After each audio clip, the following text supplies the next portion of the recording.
استغفر الله العظيم الذي لا إله إلا هو الحي القيوم وأتوب إليه.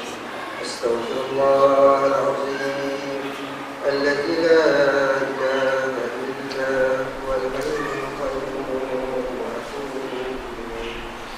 استغفر الله العظيم الذي لا إله إلا هو الحي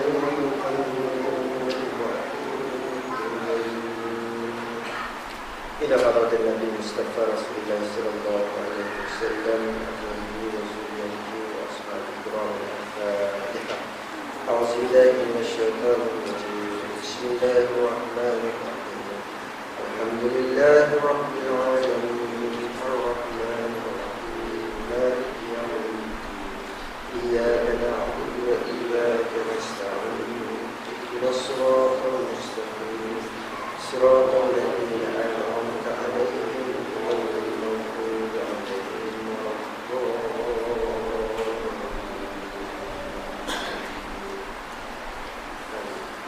السلام عليكم ورحمة الله وبركاته.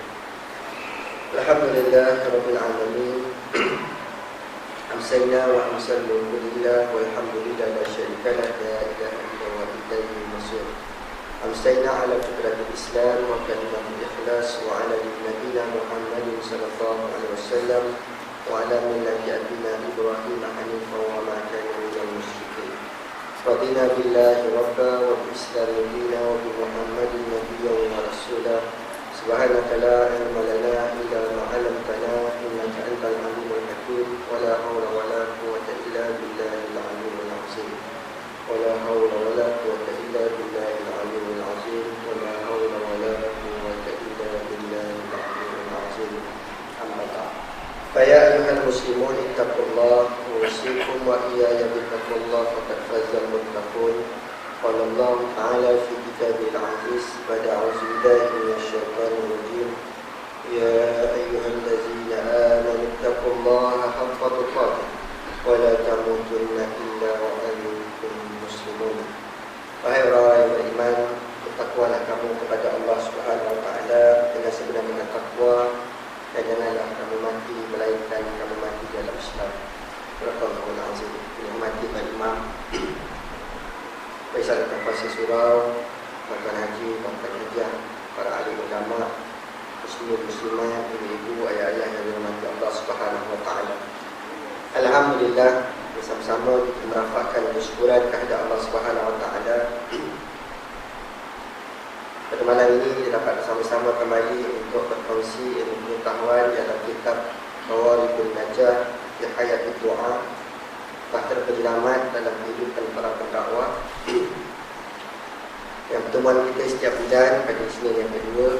Malam ini kita sampai kepada tajuk perbincangan dalam muka surat yang ke-24, faktor-faktor yang menyebabkan hasad dengki. Kita masih membincangkan dalam perkara yang pertama, yang mana para pendakwah, orang yang membawa umat Islam, yang membawa risalah kenabian, dia akan berhadapan dengan beberapa rintangan-rintangan, cubaan dan ujian. Perkara yang pertama yang masih lagi kita bincangkan sekarang ini ialah kita berhadapan dengan orang mukmin yang dengki kepada kita, iaitu kita berhadapan dengan saudara se-Islam kita yang sama-sama mengucap kalimah syahadah, yang kadang-kadang mereka sama-sama semayang dengan kita, puasa bersama kita, tetapi ada satu penyakit di dalam diri mereka itu, iaitu penyakit hasad dengki. Maka kita dah bincangkan yang lepas tuan-tuan dari Allah Subhanahu wa taala berkaitan dengan faktor-faktor yang menyebabkan hasad dengki. Yang pertama iaitu perasaan permusuhan dan kebencian.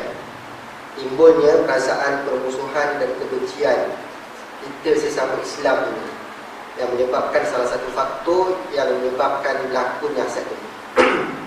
Hari ini kita cuba bincangkan 3 sifat pada malam ini, iaitu sifat yang kedua dalam muka 25, merasa diri mulia. Yang ketiga, takabur. Dan yang keempat, ujub. Kata pengarang kitab, kalau Muslim rahimahullah ta'ala, perkara yang kedua, merasa diri mulia. Perasaan ini manifestasinya ialah seseorang itu merasa keberatan kalau ada sesiapa yang dianggapnya mengatasi dirinya. Dia tidak rela kalau ada orang lain melebihinya. Kalau ada orang-orang sepertinya yang mendapat lebih pangkat, kuasa, ilmu dan harta, dia bimbang kalau orang tersebut akan bersikap takabur terhadapnya. Dia tidak boleh tahan dengan sikap mengatasi yang ditunjukkan oleh saingannya itu, malah dia tidak boleh menerima apa yang dirasakannya sebagai sikap mengatasinya. Ini salah sifat yang kedua, faktor yang menyebabkan hasad dengki. Merasa diri mulia. Tentang dimati Allah Subhanahu Wa Taala. Sifat yang kedua, yang ketiga takabur, yang keempat ujub. Ada 5, 6, 7 sifat yang menyebabkan faktor-faktor menyebabkan hasad dengki ini. Merasa diri mulia. Dia rasa dia itu baik. Kalau dia berilmu, dia rasa ilmu dia tu hebat dah. Kalau ada orang lain nak mengatasi keilmuan dia, ada rasa tak sedap hati. Ni mana boleh tahan ni kan? Orang ni macam nak pindah satu je. Bila lebih ilmu kan, kita orang-orang berilmu, kalau ilmu dia tahap 10%, ada apa-apa persoalan agama, kita akan cari orang yang tahap 15%. Kan? Kalau dia pakar dalam fiqh, kita ada masalah dalam tafsir, kita cari orang pakar dalam tafsir. Contoh begitu kan, ilmu kita begitu. Tidak ada orang yang pakar, dia pakar segala-galanya akhir zaman ni. Maka kalau ada di satu tempat yang merasakan bahawa selama ni orang rujuk pada dia, ni bab ilmu ni, selama ni ada orang rujuk pada dia, tiba-tiba ada lain datang pula, ustaz lain ke ulama lain yang rasa persaingan bagi dia, yang boleh menghilangkan pengaruh dia, dia rasa tak sedap hati. Ini salah satu daripada sifat-sifat penyakit hati yang dia rasa diri mulia. Itu dapat ilmu. Begitu juga dalam bab kekayaan, kan, harta benda. Selama ni dalam kampung kita, contohnya orang kenal kita ni orang dermawan. Tiba-tiba ada masuk, dah pindah dari satu kampung tu, satu keluarga masuk, dia pun orang boleh tahan juga. Buat rumah pun boleh tahan juga, lebih kurang rumah kita. Contohnya lah tuan kan. Kita rasa tak senang hati orang ni boleh mengatasi dia. Jadi perkara-perkara tersebut itu di antara penyakit-penyakit dalam manusia yang menciptakan. Kemudian sebagai contoh lain, kita dalam satu jabatan ataupun dalam satu institusi bab pangkat. Bab pangkat kan. Kalau satu kerajaan ni dia ada grade-grade dia, 41, naik 44, naik 48, naik 52, 54, susah kan. Macam tu. Tiba-tiba ada seorang abah ni daripada 41 naik 48, direct langkah ke 44. Minta maaf tuan, saya gangguan suara. Sebelum ni kena tulang ikan beli sangkut kat meja ni. Macam mana kata nak mengandung, tak mengandung kata mengidam. Nak makan ikan beli, tapi tak makan dengan nasi, latah itu je kan, makan gitu. Suapan-suapan tak akhir dia sangkut pula tulang kat meja saya ni kan. Habis memuntah balik keluar. Usaha ikhtiar doa Allah Subhanahu Wa Taala, alhamdulillah lah kan. Semalaman itu tulang tu lalulah, lepas lah tulang tu. Tapi saya pun tetap lupa. Tetap lupa 4 hari tawakuf kuliah-kuliah. Sebab tu dia cakap baik-baik dia baru satu malam dapat berkuliah, kena pula batuk semua. Banyak sampai hari ni. Jadi ada gangguan suara. Jadi tuan-tuan yang macam Allah Subhanahu Wa Taala, jadi pangkat macam tu kan. Jadi bila ada orang lebih daripada kita, kita dah tak senang hati. Ini mana boleh ni, aku 44, dia 41, tiba-tiba melangkau pula aku naik 48 terus. Wah, ni tak boleh jadi ni. Tapi dia ada rasa diri dia tu mulia sebab dia orang lama, dah berkhidmat 16 tahun. Contoh ni dalam kerajaan ni saya kata kan. Jadi ada timbul perasaan. Timbul perasaan itu nama dia merasa diri itu lebih baik, lebih mulia daripada orang lain. Maka timbul hasad dengki. Mula tak bertegur siapa kan. bila arahan dibuat. Ini berlaku dalam jabatan kerajaan. Saya cerita ni sebab berlaku jabatan kerajaan swasta, wallahualam lah macam mana kan. Bila ada arahan, kan kau dapat melintang, dapat menegak, dapat anugerah hikmat cemerlang, kau buat apa kau nak suruh orang bawah? Tu dah timbul sakit hati tu kan. Jadi dalam jabatan dah timbul tak senang hati, pergi kerja dah tak happy kan. So kerja tu berubah betul lah tengok perempuan ni, dah boleh macam itu. Jadi itu punca-punca dia menasih diri boleh. Betul macam Allah Subhanahu Wa Taala dalam kampung, dalam masyarakat. Oleh kerana dia dah 14 tahun pegang pengurusi, contohnya 14 tahun. Ini tempat lain lah tuan, bukan betul lisan, tempat lain. 14 tahun pegang ketua, tiba-tiba orang lantik orang lain kan. Dia rasa tak sedap hati. Maka tak sedap hati itu adalah penyakit hati namanya. Penyakit hati yang syaitan berjaya mempengaruhi dia. Jadi tuan-tuan dimati Allah Subhanahu Wa Taala, dalam kitab Arba'in fi Usuluddin karangan Imam Al-Ghazali, Imam Al-Ghazali ada menyatakan yang boleh saya kongsi dengan tuan 10 sifat-sifat mahmudah dan 10 sifat-sifat mazmumah. Yang saya nak sini 10 sifat-sifat mazmumah. Sifat-sifat mazmumah yang bersarang kat hati, yang terlibat daripada hati ini sifat-sifat yang tak baik. Cuba kita hari kita muhasabah diri kita, ada tak sifat ini yang kita bimbang? Daripada 10 sifat inilah yang akan lahirkan sifat-sifat lain, seperti mana yang dinyatakan oleh Syekh Fatih Yakan ini, faktor-faktor yang boleh menyebabkan hasad itu.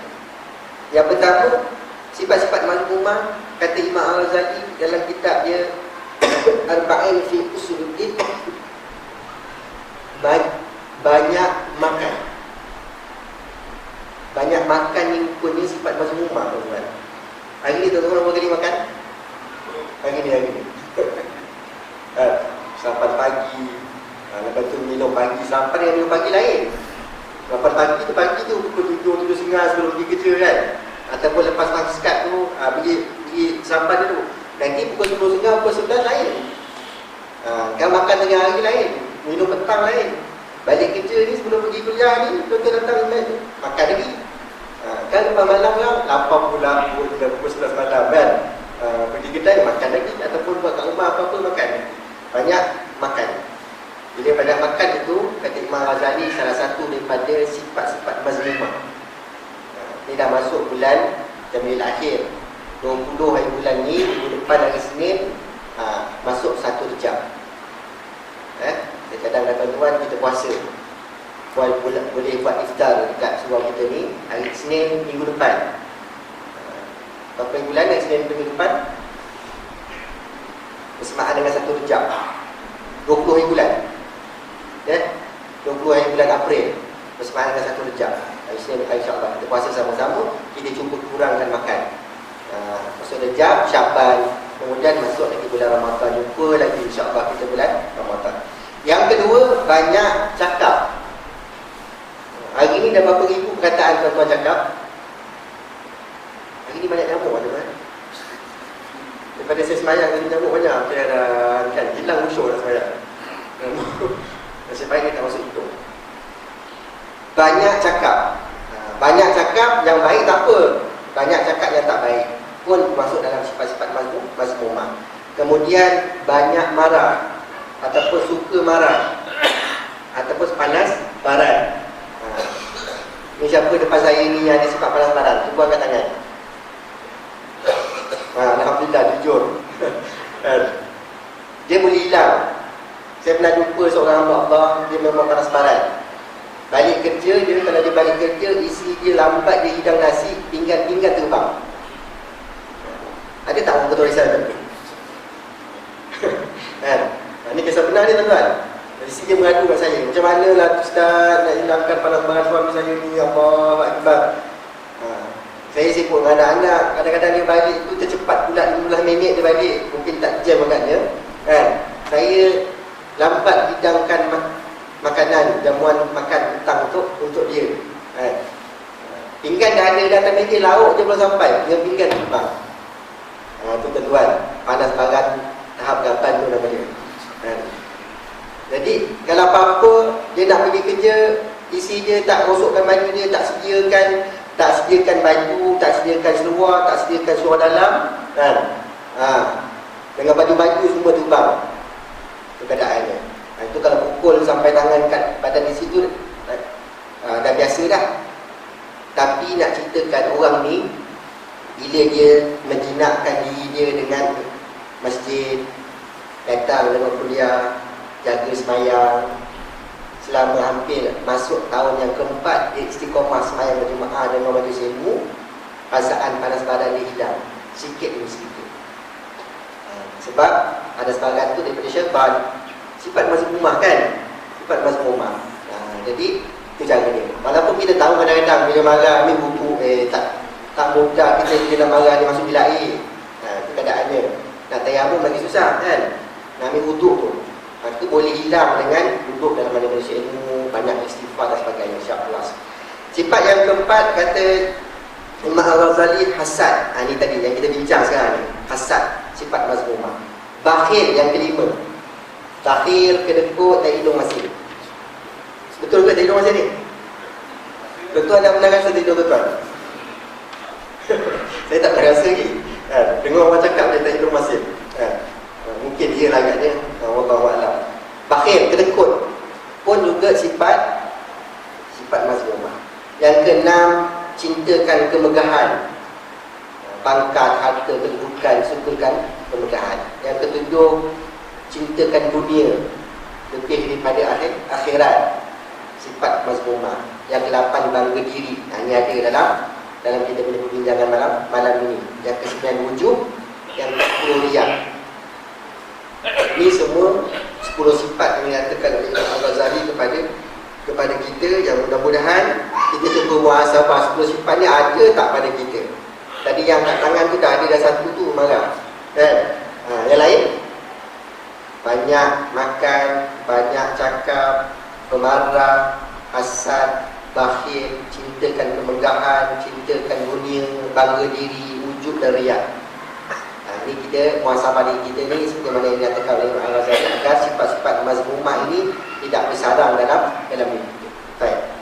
Yang ketiga, sifat takabur. Sifat takabur ini rasa diri dia lebih hebat daripada orang lain. Takabur ni adik-beradik dengan sombong.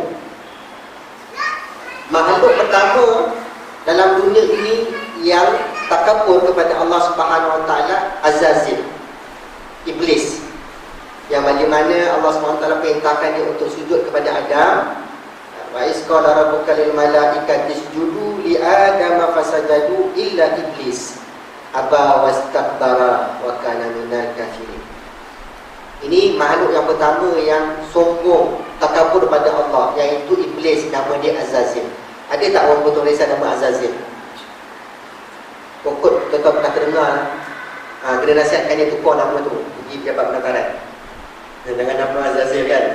Nama macam sedap dia, macam bunyi Arab dia, Azazil kan.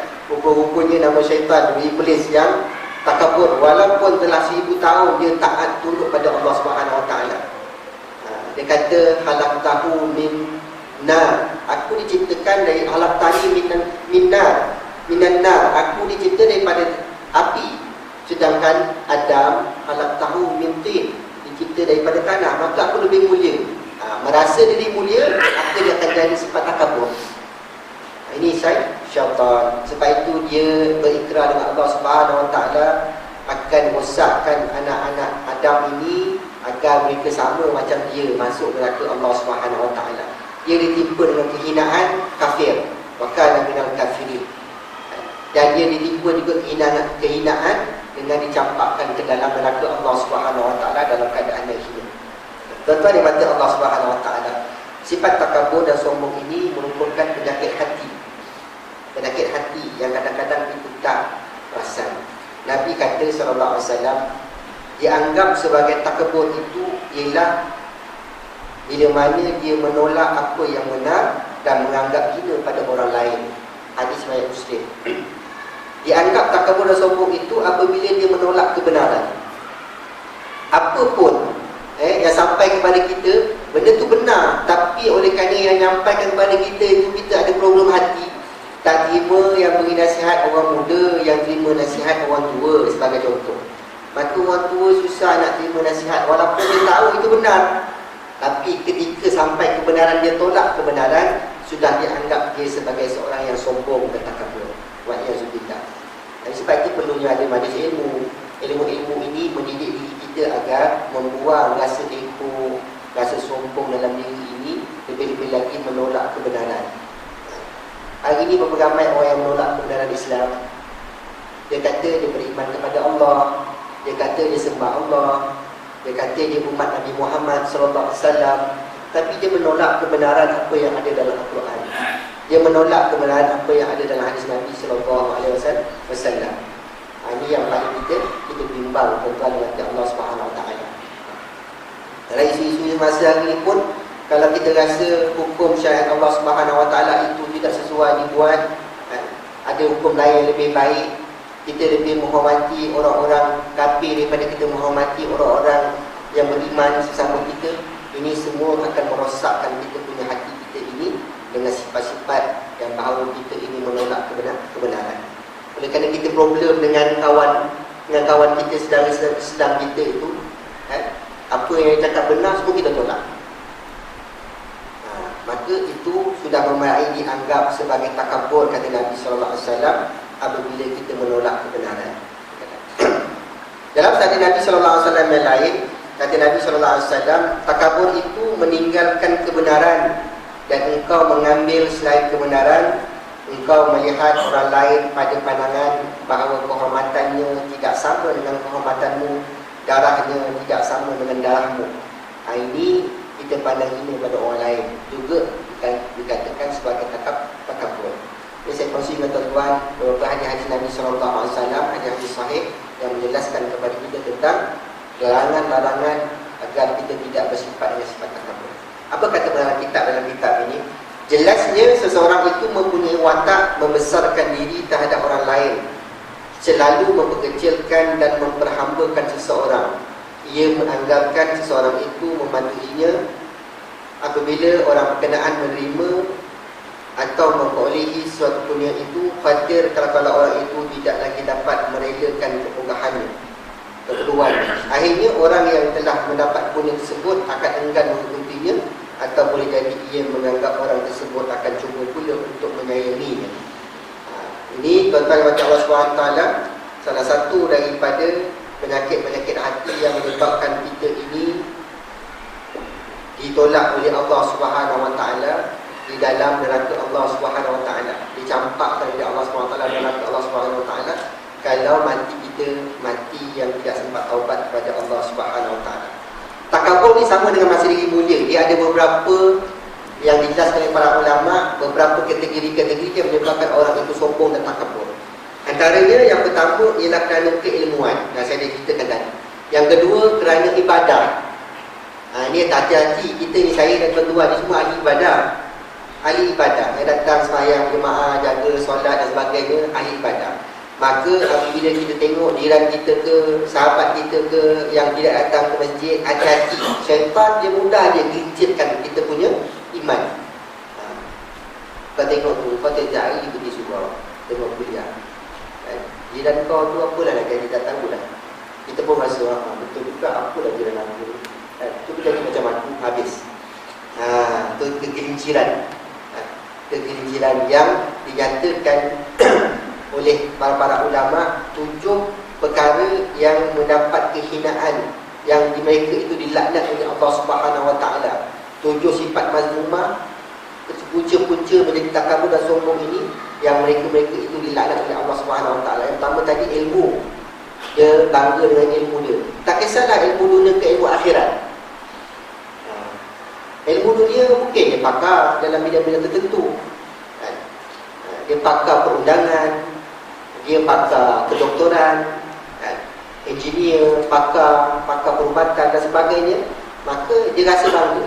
Kalau tak ada saya ni kan, mati semua orang kat IJN tu kan? Sebab saya lah orang yang pakar.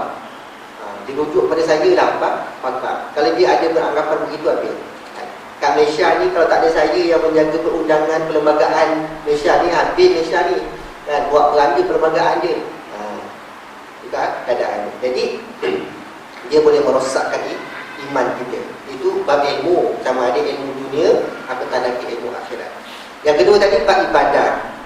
Bab ibadah, kita rasa ibadah kita ni dah cukup baik dah, sehingga kita beranggapan tak apalah, sekali-sekala tak semayang, apa salahnya, dah selalu semayang. dah semayang berjemaah, sekali-sekala tak semayang, apa salahnya, kan? Balik pada umrah, 8 hari dah aku semayang kat Masjidil Haram. Balik Malaysia ni kan, baru 1 hari dia rehat kat rumah, tak semayang kat masjid. Apa salahnya? Ni semua merosakkan kita punya ibadah. Yang ketiga, sebab keturunan. Sebab keturunan yang boleh menyebabkan kita rasa bangga, kita rasa sombong dan kita rasa takabur. Keturunan yang baik-baik, kan? Dia tak sadar nenek dia dulu lanon, kan? Sekarang ni dia dah mari dah, dia tak tahu yang nenek dia dulu lanon. Tapi lanon yang beriman lah tuan, nama dia lanon, kan? Nama nenek dia Lanon bin Laden, bukan Lanon yang mumpak tu. Tu yang ketiga, sebab keturunan. Yang keempat, sebab kecantikan. Ni bahaya juga ni. Sebab cantik-cantik, kalau orang perempuan macam cantik je kan, macam itu. Kalau lelaki ni selalu tampan, handsome, kacak. Tetap saya kena tengok Haji Manap masa muda-muda dulu. Kacak dia, kan? Handsome. Ni dah berubah apa semua kan, tetap nampak jasa je masa muda dulu. Kalau tak saya lagi tengok Haji Malik, masa muda lagi ni, bukan tampan dia, kacak, handsome lagi, apa lagi yang ada pada gelandang tu boleh pergi pada dia. Tapi kalau dia rasa dia cantik, dia kacak, dia tampan macam perempuan, dia rasa dia cantik, kan? Maka dia mengalami satu daripada simptom-simptom penyakit hati yang menyebabkan dia sombong dan takabur. Allah laknat kepada orang seperti ini. Sebab itu jangan mudah kalau kita ada anak-anak perempuan yang cantik, kan? Digalakkan dia agar dia berhias-hias, agar nampak lagi kecantikan dia. Akhirnya dia rasa dia cantik, kan? Bila orang lelaki yang nak pinang dia dah mula dah iman sana, iman sini, kan? Kalau nak pinang saya boleh, mas kahwin RM500,000. Macam itu contohnya, cantik sangat lah tu, sampai mas kahwin ni hantaran dia sampai RM500,000 US dollar pula tu, bukan ringgit Malaysia. Jadi tuan-tuan dan Allah Subhanahu Wa Taala, ini semua penyakit-penyakit dengan sebab cantik sebagai contoh. Yang kelima, dengan sebab harta. Ada tadi disebutkan harta. Yang keenam, dengan sebab kekuatan. Kekuatan. Kekuatan ni pun satu juga, kadang-kadang ada pada orang lelaki kekuatan. Kekuatan fizikal, selalu orang sebut ni kekuatan fizikal. Dalam kampung ni siapa yang tak kenal saya? Saya lah kaki pukul utama dalam kampung ni. Kalau siapa nampak orang dalam kampung ni, langkah mayat saya dulu. Itu keadaannya. Dulu kat kampung saya ada orang macam tu, ada je, ada orang bawa pasangan je, dia beduknya mamat lelaki tu, kan? Polis pun tak berani buat apa-apa, sebab polis pun kena beduk dengan dia juga. Itu keadaannya. Jadi tuan-tuan macam Allah SWT, dulu adalah macam ni dulu. Sebab dia amalkan ilmu apa ni, Allahu'alam. Ilmu cakar harimau, kan? Ilmu silat gayung, silat apa semua ada. Bila dia bersilat, dia orang nampak dia banyak tangan. Ada tak macam tu? Ada macam tu. Saya jumpa dulu orang kampung saya lah, kampung tuan-tuan baik-baik lah ke kampung saya je. Orang takut dengan dia sebab dia ada nuntut ilmu. Tapi malang bila dia mati, dia tak sempat nak sempurnakan ilmu yang ada tak baik pada diri dia tu. Akhirnya benda yang tak baik itu hingga pada anak dia yang tak bersedia untuk terima benda-benda tak baik ni, maka anak dia gila, mati. Gila, bunuh diri. Sebab bapak dia dulu amalkan ilmu-ilmu yang tak baik, ilmu-ilmu yang bagi dia rasa baik, tapi dia ambil tu daripada benda-benda yang tak syariat, tak syar'i, maka itu bahaya. Bukan macam orang. Jadi kekuatan, dia rasa dia kuat. Dia rasa dia kuat. Satu. Lagi satu, dia rasa dia kuat dengan sebab ramai orang sokong dia. Dia rasa dia kuat. Apa saja aku boleh buat sebab aku kuat, sebab yang ramai sokong aku, kan? Tak apalah, laksana JST dilaksanalah. Yang penting aku kuat, ramai sokong aku. Yang nentang 4 orang, yang 26 orang, ada lagi kuat. Dia rasa Jadi dia rasa kekuatan dia bukan pada dia, tapi kekuatan orang-orang yang menokong dia. Juga salah satu daripada para ulama menjelaskan, salah satu tujuh daripada sifat yang dilaknat oleh Allah Subhanahu Wa Taala yang menyebabkan orang individu tersebut rasa sombong, takabur. Dan yang terakhir, orang yang ramai pengikut. Ramai pengikut ni tuan-tuan, dia ada dua kategori. Yang pertama sekarang ni melanda kepada para ulama. Kan? Dia bangga dengan sebab ramai pengikut dia. Bila dia nak keluar negara, pengikut dia semua sponsor dia. Dia pergi selas pinggang ni, bawa baju dia. Kan?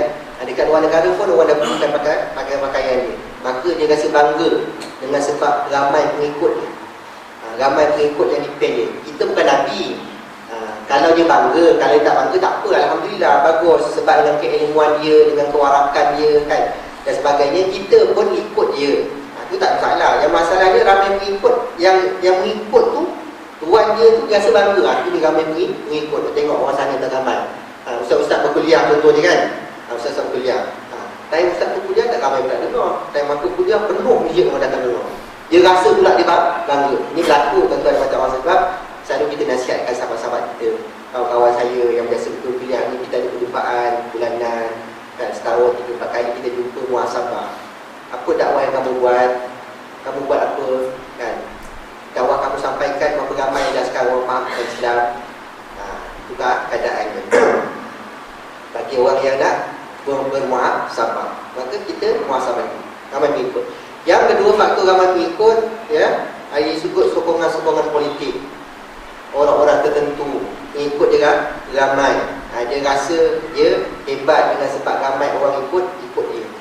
Dia cari pengaruh, kan, taburlah duit sana sini dan sebagainya tanpa menaburkan ilmu kepada rakyat. Maka rakyat ikut dia sebab banyak harta, banyak duit, banyak dapat habuan. Maka dia bangga dengan sebab itu. Maka dengan sebab itu boleh menyebabkan dia dilaknat oleh Allah Subhanahu Wa Taala. Tuan-tuan, dalam kancah politik ni kita kena jaga-jaga. Sebab tu politik Islam dia menjaga baik orang-orang yang berpolitik.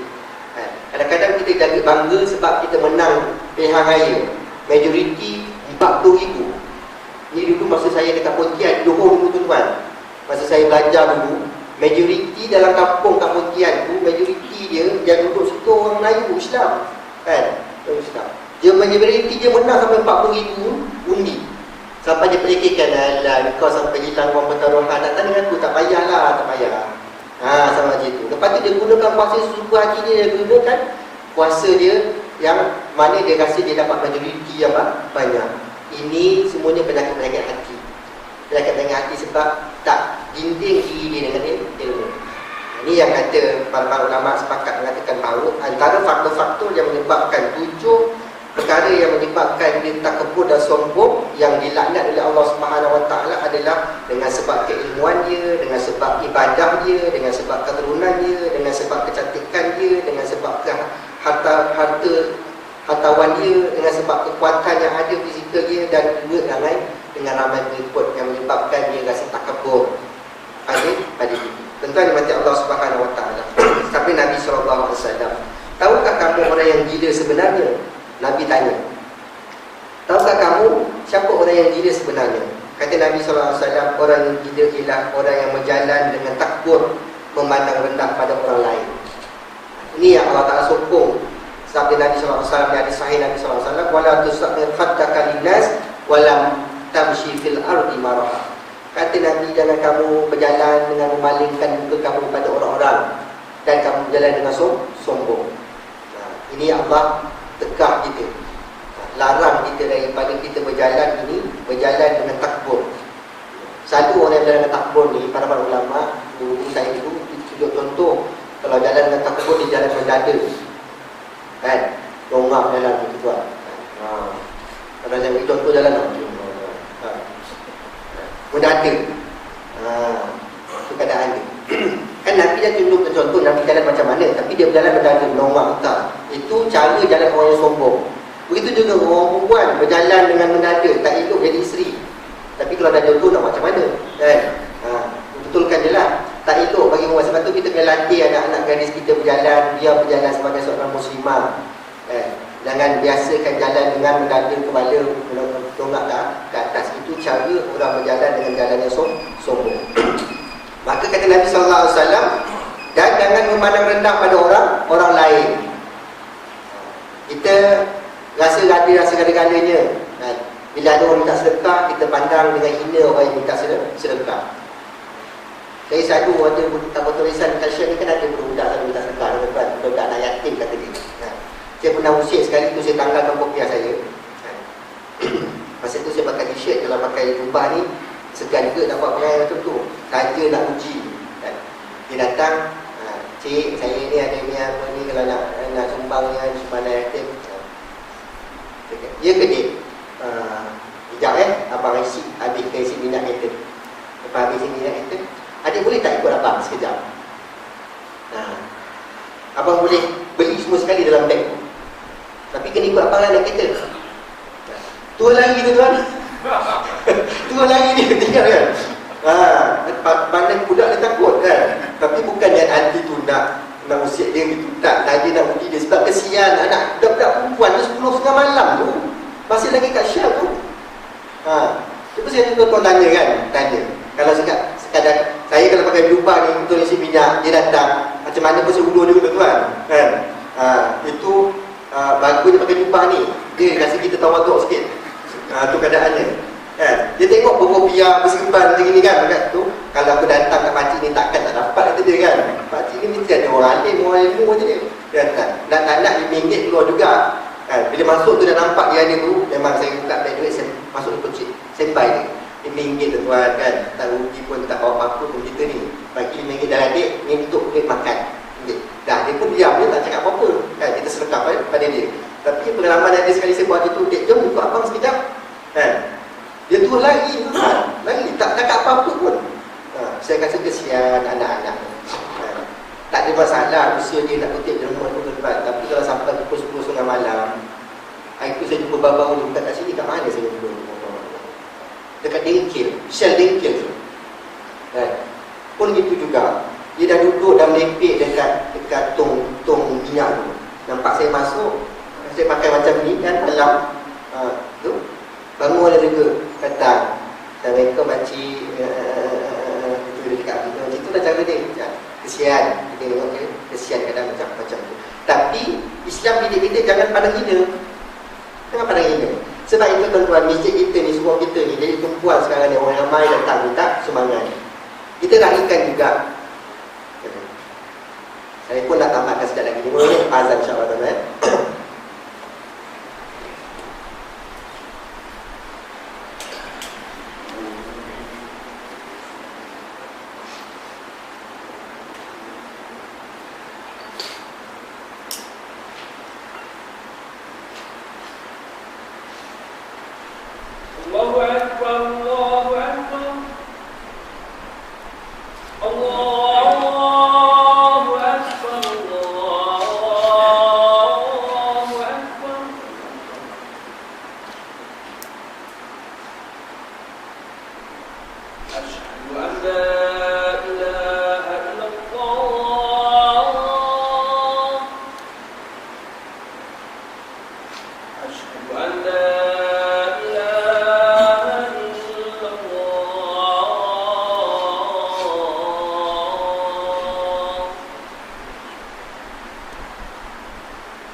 haqq wa anta al-fatih. Tuan macam Allah Subhanahu wa taala.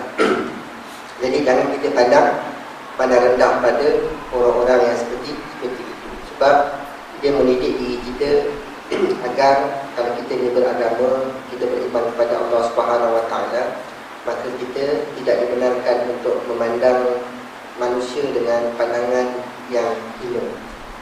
Walau apa pun kedudukan kita ini, Islam mendidik kita agar kita menghormati sesama Islam, menghormati sesama makhluk.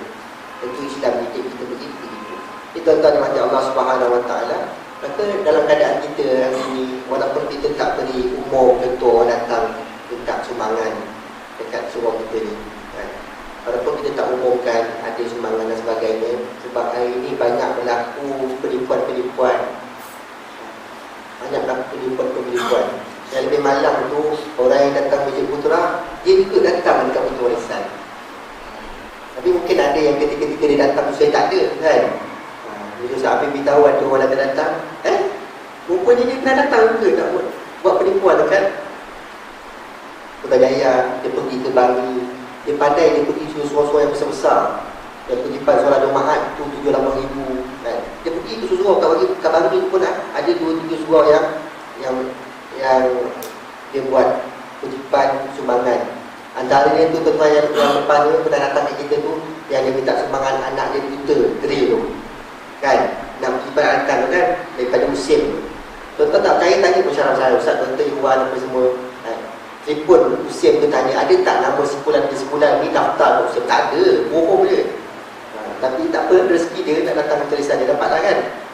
Tuan-tuan sumbang dapat pahala, alhamdulillah, tak ada masalah. Cuma satu benda yang kita kena tekankan ialah walaupun kita ada rasa curiga, ya ke tidak, jangan sampai kita pandang hina pada mereka. Kita hormati mereka, kita raikan juga mereka. Antara penipuan tak tipu tu setuju dengan Allah Subhanahu wa taala. Itu pun sumbangan kita tetap dikira sebagai pahala dan ada ganjaran di sisi Allah Subhanahu wa taala, insya-Allah. Tentang kata Allah Subhanahu wa taala, maka dengan sebab yang sifat yang kedua, yang ketiga, keempat ni merasa mulia, takabur, ujub ni dia puji diri sendiri. Ujub pada diri sendiri ini. Maka itu semua penyakit-penyakit hati yang mana Allah Subhanahu wa taala merakamkan dalam surah Al-A'raf ayat 146, tetapi Allah Subhanahu wa taala memberi amaran bahawa orang-orang yang takabur ini, orang-orang yang sombong ini, kata Allah Subhanahu wa taala, sa'asrifu an ayati allazina yatakabbaruna fil ardi bighairil haqq. Kata Allah Subhanahu wa taala, aku akan memalingkan, iaitu membuta hatikan orang-orang yang sombong di muka bumi ini dengan tiada alasan apa pun daripada ayat-ayat kami. Allah Ta'ala membutakan itu hati orang sombong. Ini satu mudarat kesan. Kalau dia merasa diri mulia, kalau dia takabur, kalau dia ujub, sombong, maka Allah SWT dah ikrarkan dalam surah Al-A'raf ayat 146, kata Allah, aku akan memalingkan, iaitu butakan pintu hati dia daripada mendapat kebenaran terhadap orang-orang yang sombong di atas muka bumi Allah Subhanahu wa taala. Kata Allah Subhanahu wa taala, fa yarawna kulla ayatin la yu'minuna biha. Kalau mereka ni melihat segala keterangan-keterangan ayat-ayat Allah Subhanahu wa taala, mereka tetap la yu'minuna biha. Mereka tetap tak beriman. Tengok ni kebenaran-kebenaran ni, bukti-bukti, tapi tak beriman sebab Allah tutup pintu hati. Berapa ramai kita jumpa orang dalam dunia ni, khususnya kat Malaysia ni tuan, orang yang ditutup pintu hatinya daripada kebenaran. Dia nampak dah benar. Kemudian kata Allah Subhanahu wa taala, fa yarawna sabila rusdi la yattakhizuhu sabila. Kalau mereka ini melihat jalan yang benar, mereka tetap tak mahu mengikutinya. Dan nampak dah jalan yang benar tu, tapi tak mahu ikut. Tuan-tuan tengok dalam parlimen yang terbaru ni, saya rasa kecewa lah saya pribadi, tuan-tuan, wallahualam lah, kan. Apabila Tuan Guru Haji Abdul Hadi Awam membacakan ayat-ayat Al-Quran, ada di kalangan ahli parlimen tu hawa ketawa-ketawa, kan. Ini kenapa? Kalau dia kafir lain cerita, kalau dia Islam, itu sangat mendukakan kita. Tak kisahlah siapa yang baca ayat Quran tu, musuh politik aku ke, bukan musuh politik kawan ke, sebagainya, tapi dia membaca ayat Al-Quran. Sedangkan Nabi suruh bila dengar ayat Quran kita kena diam. Dengar ayat Quran tu. Dengar hadis Nabi, diam. Dengar hadis Nabi tu. Kan? Itu akhlak. Tapi kalau kita jadi ahli parlimen tak hormat pada ayat Quran, macam mana nak hormat kat Allah Subhanahu Wa Taala? Sebab itu ada hikmahnya ditangguhkan RUU persendirian itu kepada bulan 6 nanti. Pada 18 bulan 6 nanti sidang parlimen yang akan datang, barulah undang-undang yang nak membawa kepada enactment jenayah syariah Kelantan 2 itu di parlimen untuk mendapatkan simple majority. Kita dalam parlimen ada 136 orang lebih kurang lah, tak silap saya 136 orang ahli parlimen yang beragama Islam. Yang kita perlukan hanyalah 112 orang saja di kalangan MP Islam yang sokong enactment ni. Itu saja. Orang kafir tak terlibat. Yang kita ada 222 dalam parlimen tu, kita 136 tu Muslim, kita nak 112 orang ni simple majority menyokong undang-undang ni untuk diangkat Akta 355 yang digunakan pakai di Mahkamah Syariah hari ini, yang hukumannya 356. Itu Ustaz siapa? Ustaz hukum ada terangkan itu kan, yang hukuman 356, 3 tahun penjara, RM5,000 dan 6 kali sebatan. Maka yang Kelantan nak minta bawa ni tuan-tuan, minta sokong dalam parlimen ialah yang 6 kali sebatan diangkat kepada 100 kali sebatan, bagi membolehkan jenayah zina, qazaf, tuduh zina dan minum arak dilaksanakan di mahkamah seluruh Malaysia, walaupun dikuatkuasakan di Kelantan sahaja untuk kali ini. Tapi bila parlimen dah setuju, sebenarnya mahkamah seluruh Malaysia boleh buat untuk 356 tu. 6 kali sebatan diangkat kepada 100 kali sebatan. Dia tidak bertentangan sedikit pun dengan perlembagaan negara. Malah dia ikut prosedur yang ada, yang telah digunakan pakai dalam Akta 355 di seluruh Mahkamah Syariah Malaysia ini.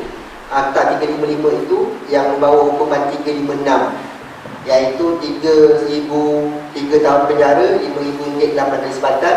Maka nak angkat 6 kali sebatan kepada 100 kali sebatan. Ini ada ruang, ada kita bulan 4 sampai bulan 6 ni, kita ada ruang jumpa dengan MP Parlimen Islam ni, InsyaAllah kan. Yang mana ustaz-ustaz kat Selangor, kami kat Selangor ni, kami dah sepakat dah, mana ahli parlimen yang duduk dalam Selangor, orang Selangor akan settlekan jumpa. Kalau dia tolak, confirm munafik. Itu saja. Kalau ketiga besok, pada bulan 6 besok dibentangkan oleh Tuan Guru Haji Abdul Hadi Awang bentang dalam parlimen, dibahaskan, ada di kalangan MP Islam yang menolak, yang tak angkat tangan, yang keluar dewan, itulah muka-muka wajah-wajah munafik. Senang kita hukum macam itu, walaupun ada orang tak setuju. Tapi nak hukum macam mana tuan-tuan?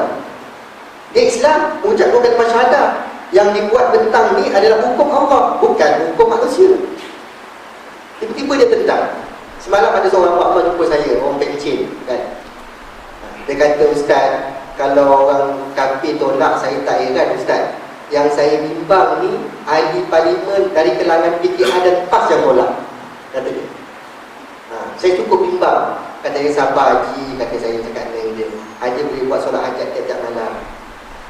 Cakap dengan dia kan, Ustaz tahu dia, Haji boleh buat solat hajat. Kita ada bulan 4 sampai bulan 6, ada 2 bulan, tiap-tiap malam Haji buat solat hajat. Bayangkan muka-muka MP tu. Dia kata, mudah-mudahan yang beri petunjuk hidayah Allah, bukan kita.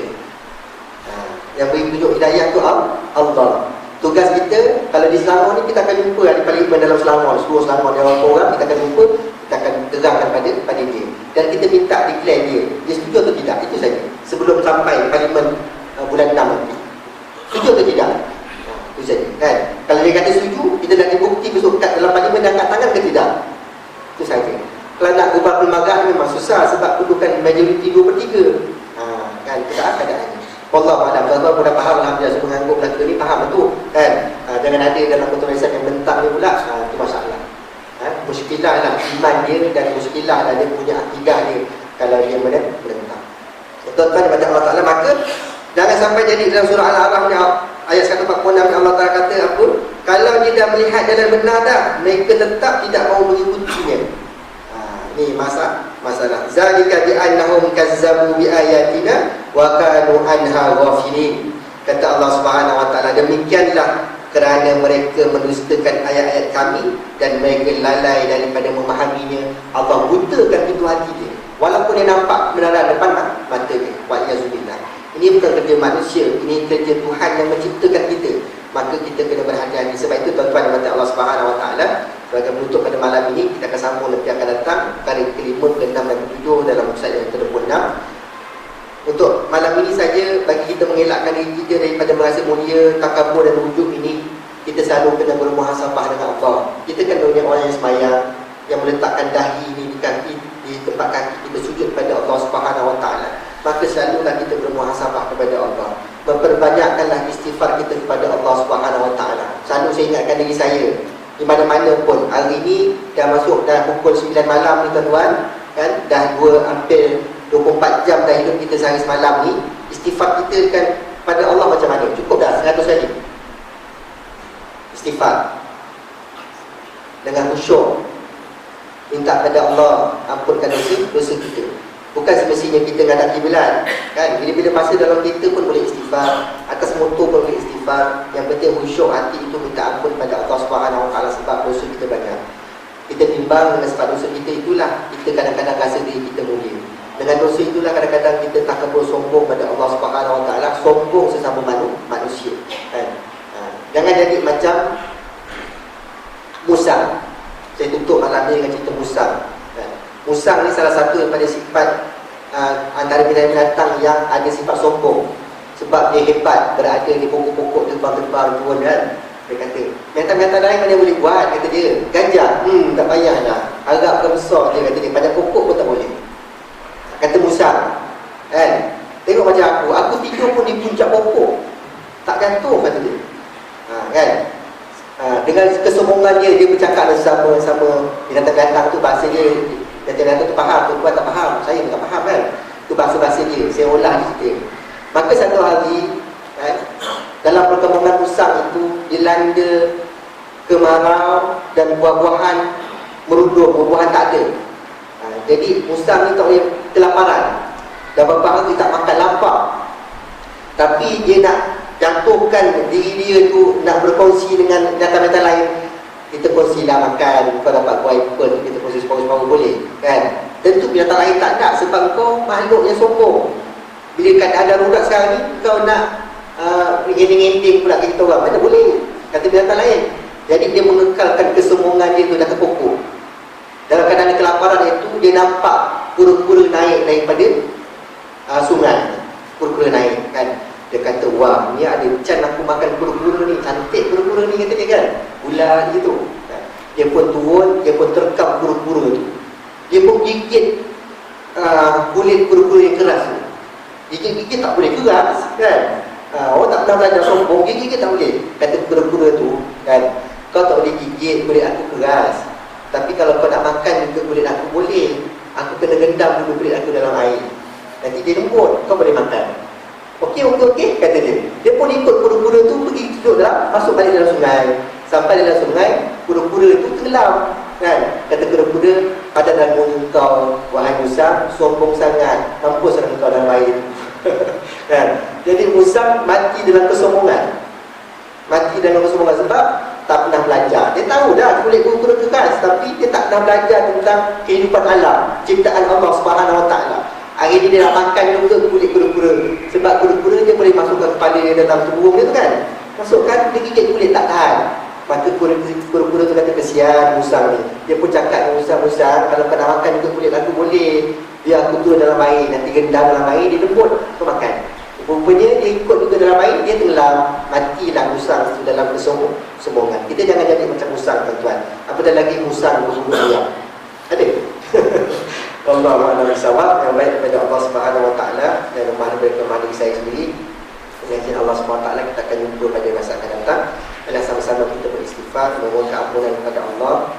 Bimbang kita ketika kita duduk dalam majlis ilmu, majlis yang mendapat keampunan daripada Allah Subhanahu Wa Taala dengan doa para malaikat, tapi hati kita dalam maksiat kepada Allah. Maka sebab itulah kita berpedankan istighfar, dan bersama-sama dengan saya kita beristighfar dengan penuh khusyuk agar Allah Subhanahu Wa Taala membersihkan hati kita daripada segala noda-noda dan dosa, insya-Allah. Astaghfirullahalazim الذي لا إله إلا هو الحي القيوم وأتوب إليه أستغفر الله العظيم الذي لا إله إلا هو الحي القيوم وأتوب إليه أستغفر الله العظيم الذي لا إله إلا هو الحي القيوم وأتوب إليه. Bismillahirrahmanirrahim. Alhamdulillahirabbil alamin wassalatu wassalamu ala asyrafil anbiya'i wal mursalin sayyidina Muhammadin wa ala alihi wa sahbihi ajma'in. Allah ya Allah ya Rahman ya Rahim ya Wahid ya Mu'izz ya Zal Jalali wal Ikram. Ya Allah, kepada Engkau ya Allah kami kedatangan pada malam ini untuk memohon keampunan-Mu ya Allah di atas kesilapan dosa-dosa yang kami lakukan kepada-Mu ya Allah, dengan kami sengajakan ataupun yang tidak kami sengajakan. Ya Allah, ampunilah dosa kedua ibu bapa kami ya Allah. Kasihanilah mereka seperti mana mereka mengasihi kami waktu kami kecil dahulu. Ya Allah, ampunilah dosa isteri dan anak-anak kami ya Allah, dosa jiran tetangga kami ya Allah, dosa saudara mara kami ya Allah, dan dosa seluruh penduduk di Kota Lisan ini ya Allah. Kau limpahkanlah taufik hidayah kepada mereka ya Allah, agar mereka bersama-sama kami menjadi golongan hamba-hamba-Mu yang bertakwa kepada Engkau ya Allah. Ya Allah, bersihkanlah hati kami daripada segala noda dan dosa dan daripada segala sifat-sifat mazmumah ya Allah. Sinarilah hati kami dengan iman ya Allah. Satukanlah hati kami dengan iman ya Allah. Bersihkanlah hati kami daripada segala perkara-perkara munkar dan maksiat ya Allah. Kepada Engkau ya Allah kami sembah, kepada Engkau ya Allah kami memohon pertolongan. Rabbana atina fid dunya hasanah wa fil akhirati hasanah wa qina azabannar. Wassallallahu ala sayyidina Muhammadin wa ala alihi wasallam. Walhamdulillahi rabbil alamin. Subhanakallahumma wa bihamdika subhanakallahumma wa bihamdika asyhadu an la ilaha illa anta astaghfiruka wa atubu ilaik. Bismillahirrahmanirrahim wa assalamualaikum ila allazina amanu wa amilus solihat wa tawassaw bil haqqi wa tawassaw bis sabr. Assalamualaikum warahmatullahi wabarakatuh.